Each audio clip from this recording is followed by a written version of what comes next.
তীরের এই mega city যেন প্রকৃতির কাছে নয়, নিজের অব্যবস্থাপনার কাছেই বারবার জিম্মি হয়ে পড়ে। মাত্র একদিনের বৃষ্টি আর তাতেই ভেঙে পড়েছে পুরো শহরের যোগাযোগ ব্যবস্থা।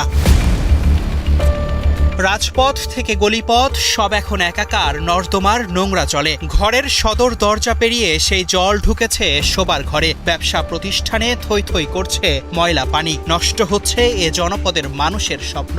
এমনকি পবিত্র ইবাদতখানাও এই জলবদ্ধতায় নিমজ্জিত। নগরের এই চরম অব্যবস্থাপনার ছাপ পড়েছে খোদ জাতীয় সংসদ এলাকায়। জলমগ্নতার চাদরে ঢাকা পড়েছে দেশের আইনসভার প্রবেশপথ।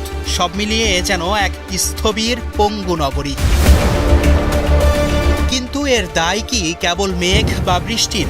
না, কাঠগড়ায় যেমন আছে নগর কর্তৃপক্ষ, তেমনি আছেন আপনি আমিও। যেখানে সেখানে প্লাস্টিক আর বর্জ্য ফেলার মরণঘাতী অভ্যাসে আমরা নিজেরাই এই শহরের ফুসফুসটা চেপে ধরেছি। বন্ধ হয়ে গেছে ড্রেনেজ লাইনের স্বাভাবিক রক্ত সঞ্চালন। ফলে প্রকৃতি যা দেয় শহর তা হজম করতে পারে না।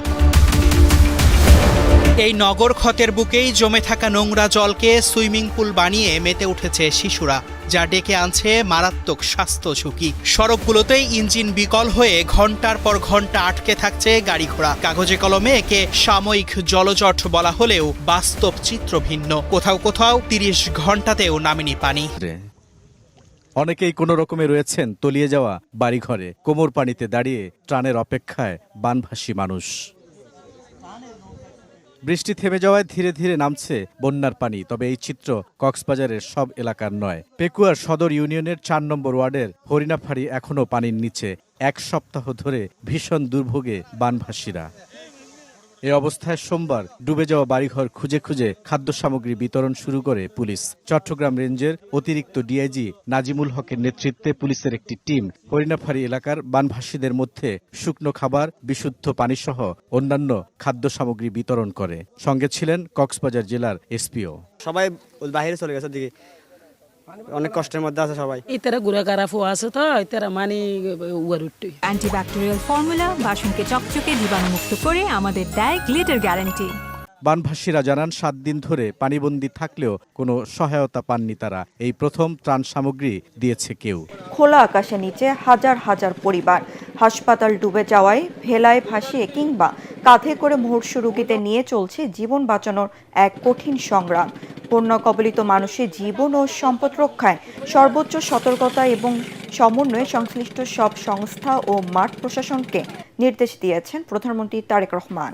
এইমাত্র পাওয়া খবর, সবচেয়ে বেশি ক্ষতিগ্রস্ত ৭টা জেলা খাগড়াছড়ি, রাঙ্গামাটি, বান্দরবান, কক্সবাজার, চট্টগ্রাম, মৌলভীবাজার আর হবিগঞ্জ। এই ৭ জেলা মিলিয়ে সরকারি হিসাবে প্রায় ১৫ লাখ মানুষ সরাসরি এই দুর্যোগে শিকার হয়েছেন। বন্যা আর পাহাড় ধস মিলিয়ে সারা দেশে মৃতের সংখ্যা দাঁড়িয়েছে ৪৪ জনের বেশি। এর মধ্যে সবচেয়ে ভয়াবহ অবস্থা চট্টগ্রামের। আগামী ২৪ থেকে ৪৮ ঘন্টায় দেশের উত্তর পূর্বাঞ্চল, উত্তরাঞ্চল এবং দক্ষিণ পূর্বাঞ্চলের কয়েকটি জেলায় নদ নদীর পানি বৃদ্ধি পেয়ে কোথাও কোথাও বিপদসীমা অতিক্রম করতে পারে।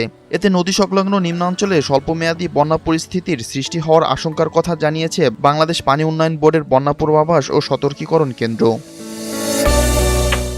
রোববার ১২ জুলাই বন্যা পূর্বাভাস ও সতর্কীকরণ কেন্দ্র থেকে এ তথ্য জানানো হয়। প্রতিবেদনে বলা হয়, বর্তমান পর্যবেক্ষণাধীন নদীগুলোর মধ্যে ৩টি নদীর ৫টি জেলার ৫টি পয়েন্টে অর্থাৎ সাঙ্গু নদীর বান্দরবন ও দোহাজারী, কুশিয়ারা নদীর মারকুলি ও ফেঞ্জুগঞ্জ এবং সোমেশ্বরী নদীর কলমকান্দা স্টেশনে পানি বিপদসীমার উপর দিয়ে প্রবাহিত হচ্ছে। সারা দেশে চলমান অতিবর্ষণ, ৭ জেলায় পাহাড়ে ঢল ও আকস্মিক বন্যায় লাখ লাখ পরীক্ষার্থীর নিরাপত্তার ঝুঁকি, মানসিক মানবিক বিপর্যয়ের কথা বিবেচনা করে চলমান এইচএসসি ও অন্যান্য বোর্ড এবং বিশ্ববিদ্যালয় পরীক্ষাসমূহ সাময়িকভাবে স্থগিত করার দাবি জানিয়েছে ছাত্রদল। সংগঠনের সভাপতি রাকিবুল ইসলাম রাকিব ও সাধারণ সম্পাদক নাসির উদ্দিন নাসির এক যৌথ বিবৃতির মাধ্যমে জানান, আকস্মিক বন্যা ও দেশজুড়ে দুর্যোগপূর্ণ আবহাওয়ায় দেশে ৮ লাখেরও বেশি পরিবার পানিবন্দী। রাস্তাঘাট তলিয়ে যাওয়ায় পরীক্ষার্থীদের কেন্দ্রে যাওয়া অত্যন্ত ঝুঁকিপূর্ণ। এমন অবস্থায় প্রযুক্তি অনুকূলে না আসা পর্যন্ত চলমান এইচএসসি পরীক্ষা সাময়িকভাবে স্থগিত রাখতে সংশ্লিষ্ট কর্তৃপক্ষের প্রতি অনুরোধ জানিয়েছে ছাত্রদল। হুহু করে বেড়েই চলেছে বন্যার পানি। মুহূর্তের মধ্যেই তলিয়ে যাচ্ছে একের পর এক এলাকা। চারদিকে শুধু আতঙ্ক, কান্না আর আহাজারি। ভয়াবহ বন্যায় বিপর্যয় হয়ে পড়েছে বাংলাদেশের দক্ষিণ পূর্বাঞ্চল। চট্টগ্রাম নগরী থেকে শুরু করে জেলার বিস্তীর্ণ জনপদ, রাস্তাঘাট, বাজার, শিক্ষা প্রতিষ্ঠান ও কৃষি জমি পানির নিচে চলে গেছে। হাজার হাজার পরিবার ঘর ছেড়ে শিশু, বৃদ্ধা ও জিনিসপত্র নিয়ে ছাদে, উঁচু দালান কিংবা আশ্রয় কেন্দ্রে ঠাঁই নিয়েছে। সবচেয়ে ভয়াবহ পরিস্থিতি তৈরি হয়েছে চট্টগ্রামের সাতকানিয়া এবং বাঁশখালীতে। এই দুই উপজেলাতেই 5 লাখের বেশি মানুষ পানিবন্দী অবস্থায় রয়েছে। অনেক এলাকায় কোমর থেকে গলা সমান পানি, নৌকা ছাড়া চলাচলের কোনো উপায় নেই। চাকুরিজীবী, দিনমজুর, শিক্ষার্থী, রোগী ও জরুরি কাজে বের হওয়া মানুষ সবচাইতে বেশি দুর্ভোগে পড়েছেন। টানা ভারী বৃষ্টি, সক্রিয় মৌসুমি বায়ু, বঙ্গোপসাগর থেকে আসা বিপুল জলীয় বাষ্প এবং উপকূলীয় এলাকায় জোয়ারের পানি একসঙ্গে এই পরিস্থিতি তৈরি করেছে। শুধু নগরীতে নয়, সাতকানিয়া, বাঁশখালী, লোহাগড়া, চন্দনাইশ, বোহাখালী, আনোয়ারা, রাউজান, হাটহাজারী, ফকিরছড়ি, রাঙ্গুনিয়া, মাসরাইল ও সীতাকুণ্ডের বহু গ্রাম প্লাবিত হয়েছে। চট্টগ্রাম নগরীসহ জেলার 16 উপজেলায় প্রায় 1,68,648টি পরিবার ক্ষতিগ্রস্ত হয়েছে। মোট 176টি ইউনিয়ন ও পৌরসভায় বন্যার কবলে রয়েছে। অনেক বাড়ির মাটির দেওয়াল ধসে পড়েছে, টিনের ঘরের ভেতরে পানি উঠে গেছে এবং হাজার হাজার পরিবার তাদের জীবনের সঞ্চয় হারানো ঝুঁকিতে রয়েছে। বন্যায় ভয়াবহতার সবচেয়ে মর্মস্পর্শী চিত্র দেখা গেছে লোহাগড়ায় খয়েরকুল গ্রামে। প্রসব বেদনায় কাতর এক নারীকে হাসপাতালে নেওয়ার সব রাস্তা গলা সমান পানিতে ডুবেছিল। খবর পেয়ে ফায়ার সার্ভিসের সদস্যরা তাকে স্ট্রাকচারে কাঁধে তুলে পানি পার করে অ্যাম্বুলেন্সে পৌঁছে দেন।